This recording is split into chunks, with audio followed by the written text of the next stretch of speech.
ang aking bed. Napakagulo. Napakagulo. May kalendaryo ako pero wala na sa date. Ginagawa ko yung listahan. Tapos, diyan, ang dami kong marumi. Hindi naman, ano lang yun, sweatshirt. Diba? Yan ang aking bed.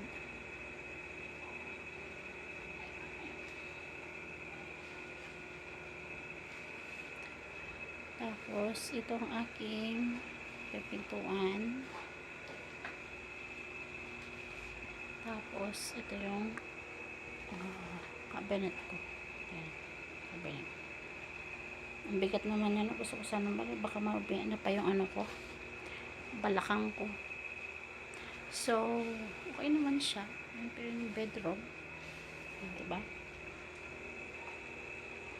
Pag wala kang ginagawa, yan, nagaganyan ako, nakiklik ako. Ganyan lang. Yan ang ginagawa ko. Sabat ko. Ito. Para, tapos kapag di makatulog doon ako doon nag-ios ako doon dyan sa part na yan. May aircon din of course, kaya malamig na, winter na kasi, kaya biro ko nabuksan yung aircon. Ito na lang, electric fan na lang. Dyan. So, dyan na lang po. Sana magandang may ganitong sarili kang kwarto.